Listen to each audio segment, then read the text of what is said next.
Bonjour tout le monde, j'espère que vous allez bien. On se retrouve dans une nouvelle vidéo. Je vous ai abandonné lâchement la semaine dernière, mais je suis de retour. Attendez, on va se poser. De retour cette semaine après le petit fail de la semaine dernière où beaucoup trop de boulot pour monter quoi que ce soit. Aujourd'hui on est mardi et j'ai une petite journée off. Dans l'école dans laquelle je prends des cours, c'est la journée d'orientation pour l'université et les écoles spécialisées, ce qui ne me concerne pas du tout puisque je suis diplômée depuis bien trop longtemps. Pas cours aujourd'hui, donc je vais me faire une petite journée solo, tranquille, juste pour moi. Je vais aller flâner un peu. J'ai 2-3 choses à faire et j'ai pris rendez-vous chez le coiffeur. Apparemment, le coiffeur ici, c'est la grosse expérience. Tu te fais masser et tout. Donc, je vous dirai ça. On va changer un peu de tête, rattraper cette frange qui était trop courte et qui maintenant est un peu bancale. Mais bon, c'est pas grave.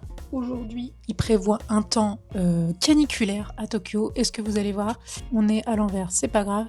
Il prévoit jusqu'à 30 degrés full soleil. Ça va être horrible avec un petit 70% d'humidité. Donc ça risque de pas être super agréable. Mais c'est pas grave. On va se trouver des petits endroits sympas, des petits cafés. Donc à part cette histoire de coiffeur, j'ai pas un programme hyper défini. Je dois juste aller faire une petite course dans le quartier de Akasaka. Je pense qu'on va commencer la journée par là-bas. Pour ma petite sœur, c'est bientôt ses 18 ans. Et du coup, pour marquer un peu le coup, même si je ne peux pas être à la grande fête, je vais lui envoyer un petit colis avec plein de trucs dedans. Et puis de toute façon, on fêtera ça dignement quand elle viendra au mois de septembre à Tokyo. Et après, on va improviser le reste de la journée. Je vous emmène avec moi de toute façon pour cette petite journée off. J'espère que ça va vous plaire. Mais avant de commencer, on va sortir cette petite dame qui est cachée sous le bureau. N'est-ce pas, Tsu? Allez, on va sortir.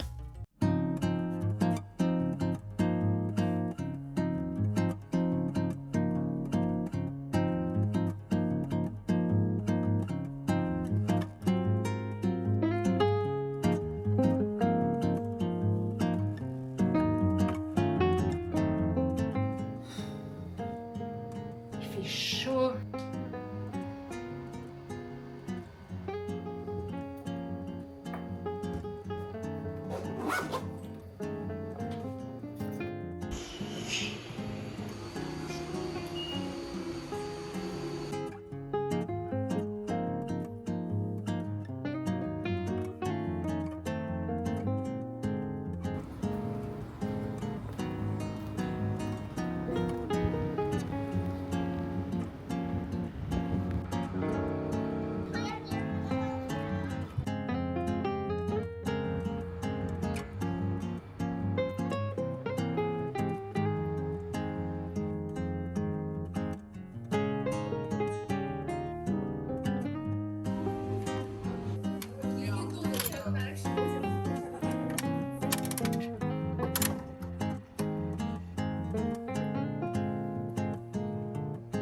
Donc, comme vous avez pu le voir sur les petites images, je me suis arrêtée dans le quartier de Akasaka. En fait, ils ont construit ce qu'ils appellent Wizarding World Street. Donc, c'est tout un bout du quartier qui est consacré à l'univers de Harry Potter. Je ne suis pas spécialement fan. Enfin, j'ai lu les livres et j'ai vu les films et j'ai déjà été au studio à Londres. Mais ma sœur est une grande fan, donc je suis passée à la boutique pour lui acheter 2-3 trucs pour mon petit colis. Donc, une petite paire de chaussettes parce qu'elle est Gryffondor. Moi, si vous voulez tout savoir, je suis Serpentard. Et un petit gacha Nifleur, il est trop mignon. Et apparemment, à l'intérieur, il y a la petite pièce. J'espère que je vais pas me faire striker par YouTube pour la musique, pour la BO d'Harry Potter à fond dans la rue. Là, je me suis arrêtée au Aoyama Flower Market, le salon de thé, pour manger un petit morceau. Je vais vous montrer ça. C'est un café un peu trendy qui a plusieurs boutiques sur Tokyo, qui sert principalement un peu de végétal, pas mal de thé glacé, des choses comme ça. Donc je vais manger et ensuite après je vais me diriger vers le quartier de Harajuku parce que j'ai rendez-vous là-bas pour le coiffeur dans l'après-midi. Et je vais aussi passer au Meiji Jingu parce que depuis qu'on est arrivé au mois de mars, eh ben, je n'y suis toujours pas allée. Autant profiter, en plus il fait super beau, un peu trop chaud, mais ça va le faire, je suis sûre.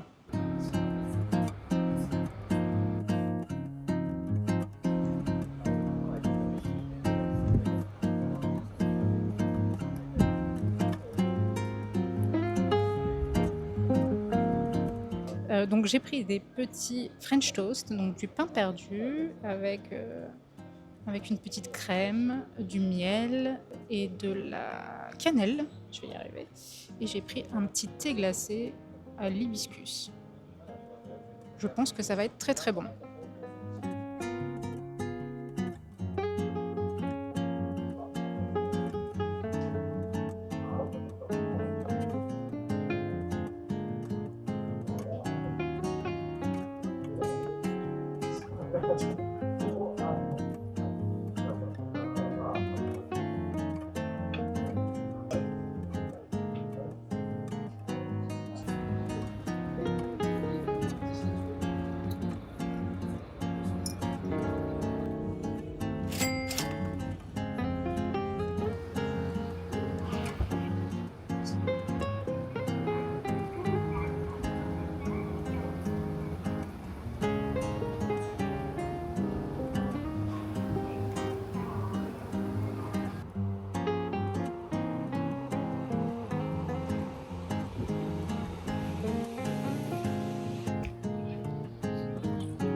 Ici, on a du mal à croire qu'on est à 5 minutes de l'une des rues les plus bruyantes de Tokyo.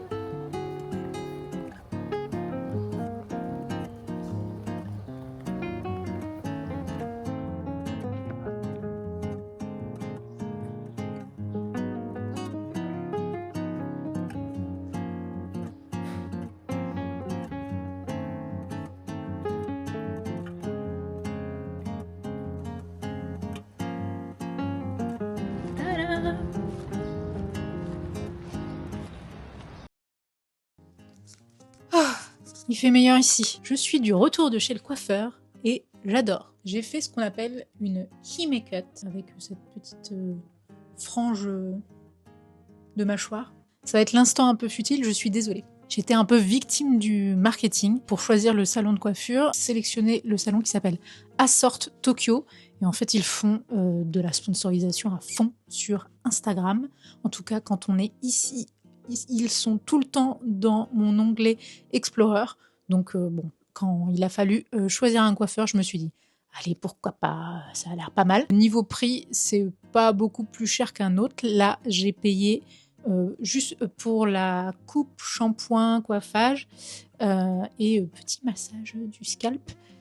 J'ai payé 7700 yens. Le service était super, le salon hyper moderne. Par contre, ils sont assez spécialisés dans les colorations un peu extrêmes et les coupes un peu trendy, hyper branchées. Donc, il y a beaucoup d'étrangers. Tous les coiffeurs sont japonais. Ils parlent pour la plupart tous anglais. Du coup, j'avais réservé sur le site directement hier. J'ai juste sélectionné une des coiffeurs qui parlait le mieux anglais. Je me suis dit que c'était beaucoup plus simple pour une première fois, avant d'avoir un très bon niveau pour expliquer la coupe que je veux. Je suis tombée sur Nozomi, qui était adorable. Je vous mettrai le lien du salon et le lien de son Insta dans la barre d'infos. Parlons un peu expérience de comment ça se passe au Japon. En fait, c'est assez hiérarchisé comme façon de faire, j'ai trouvé. C'est une assistante en fait qui fait les shampoings, donc elle vous fait un shampoing sur un petit siège hyper confortable, un petit massage, ensuite on vous ramène au poste de travail et là elle m'a fait un massage du scalp, donc avec une petite crème hydratante pour ne pas abîmer le cuir chevelu, c'était très agréable. Et ensuite le styliste, donc là dans mon cas c'était Nozomi, vient, fait la coupe et ensuite elle réappelle l'assistante. Il se charge de sécher les cheveux et ensuite la styliste revient pour faire les dernières finitions, finir le séchage et les derniers petits cheveux qui dépassent. Il y avait aussi pas mal d'hommes en tant que clients mais aussi en tant que coiffeur si ça intéresse des gens. De toute façon je vous mets tous les liens dans la barre d'infos et moi je suis très contente de ma nouvelle coupe. Je vous fais des bisous et on se retrouve sûrement un peu plus tard dans la semaine pour finir ce vlog. Est-ce que j'ai failli oublier de conclure ce vlog ? Peut-être un petit peu.